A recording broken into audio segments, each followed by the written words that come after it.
But the Catholic Church used this Minoan fasciae of the axe with a bundle of rods round it, meaning strength was in numbers. As strength, when you get one twig, you can break it easily, but you get a whole bunch of them in a bundle and try to break it in one go, it's harder. And so the nobility, the ruling elite must stick together at all costs, you see. And in the middle of the bundle is the main shaft of the fasciae, the actual axe itself. So this is also in the Senate, on the Congressional Hall in the US, where Mr. Bush now gives his speeches, and every other one before him has. On either side you'll see the fasciae. They're the symbols of the fasciae, the system of an elite encircling the center shaft. And they're all tied together, they're bound together by oaths, you see, in blood and money and so on, and their own secret religion. So yeah, we're tracing a system going back, way, way back into the mists of time. Civilization to the elite is that which is abnormal. They create the abnormal. They are the deviants, so they create the abnormal. Nothing normal can come out of deviancy. That makes sense. So you got an artificial system which conned. The word con, koan, can, kane, king, all comes from the same root of priest. They conned people to use money, and then of course they could create their cities, hire people for a standing army. You can't keep a bunch of guys together to go and conquer anybody if you don't have some means of keeping them there, some kind of reward. They'll just go home eventually, get bored and fed up. So money was always the key to this civilization, this building process, building of cities, empires, society itself. And Freemasons like Albert Pike and Mackay and a whole bunch of other ones are always extolling their own virtues of being able to build society, build culture. And just like the Middle Ages, where they built their cathedrals and their big huge churches and so on, they'd often build them either next to or on top of existing ones. And so as they're building a new one, they're demolishing the old age. The system is buried and demolished as they're building up the new.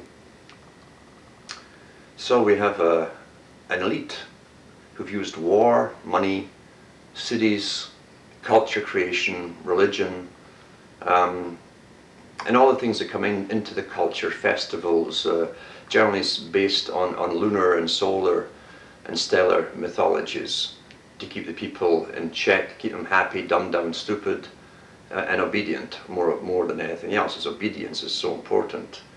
And of course the sun god was one of the greatest ones they've used down through the ages up until the present day. It's a reincarnated sun god, you see. It's the same old thing rehashed over and over. Where the invisible god, the grand architect of the universe, as the Masons call him, always chooses a son to his own son to push life into the world, because they claim that without it we the profane are dead, you see. And in a sense they're right there, because if you don't know reality you are dead. Because living as a human means you're a sentient, aware, fully conscious being. So you'll find in all religions they'll have the same terminology. And you find it in Christianity too, where Jesus says to the guy, let the dead bury their dead. And ministers don't dwell on that because they can't really fathom it out. How can those who are walking around bury the dead? It's because life, it doesn't mean you're animated. Which is the big con today. Everybody's rushing around in their cars as fast as they can go. And they think they're living because they keep moving. And they don't do shopping lists anymore. They got to just keep moving and have noise blaring all the time and music playing or something, you see, because they're scared to think. Move 'em out, hit 'em up, hit 'em out, hit 'em up, raw high. Cut 'em out, ride 'em in, cut 'em out, ride 'em in, raw high. Hi! those who will not think for themselves are classified as the dead in all ages.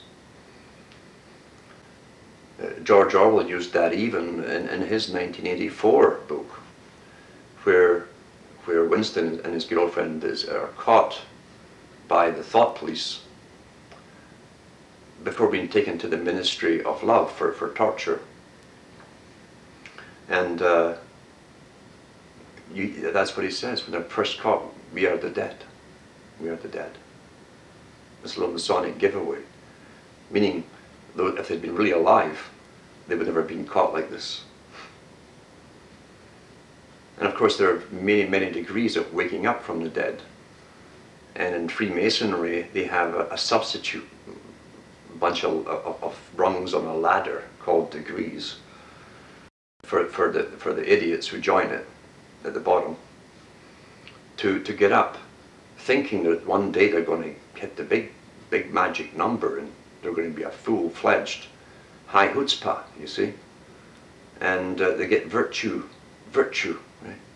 They're taught virtue. All these drunkards and guys who've done everything everybody else has done suddenly have virtue, and they think, oh my goodness, I'm a 32nd degree Mason of the Scottish Rite, and I am illumined, and I got virtue.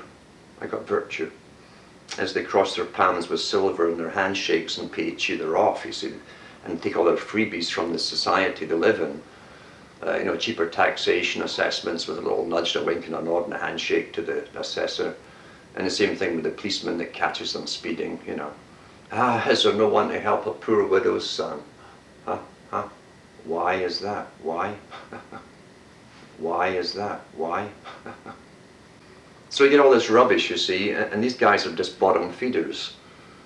They're low-end predators, because who else would join a society with secrets, as they call themselves, without knowing what it's all about?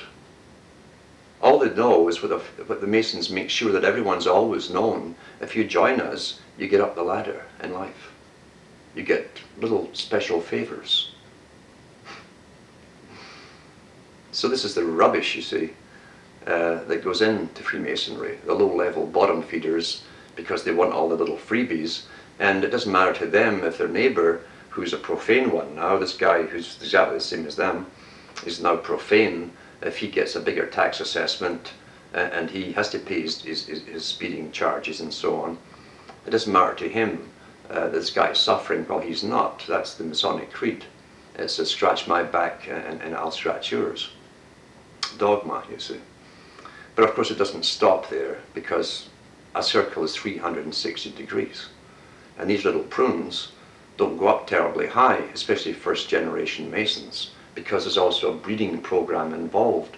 And we can trace this back down again, way back to Sumer and so on, of intergenerational breeding and selective breeding. So don't let Darwin think that he came up with this idea himself. In fact, you'll find if you dig into history, his grandfather had all written a book about it long before he did. It was a Masonic dogma he was preaching, the right to rule by an elite, you see, a superior intellectual elite, who are not afraid to use aggression and kill, if need be. Always for your own sake, you understand. That's a good predatory excuse. Somehow they can rationalize that. But then we are the children, and what do we know? You can't scare the children by telling them the truth. And in a sense, at the stage we're at today, that is true. In a sense, it's very true. The children don't want to hear it. So you got an endless seam of merchandising, money lending, interest gathering, priesthoods going down through the thousands and thousands of years, and intergenerational families who are taught a different reality than the ones at the bottom. They go to the little red schoolhouses.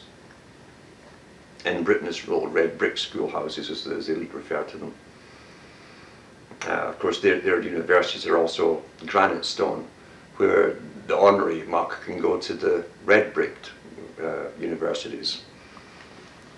Margaret Thatcher, back in the early 80s, came under fire, in a sense, if that's possible, for subsidizing private schooling for the wealthy, using tax money to subsidize the wealthy.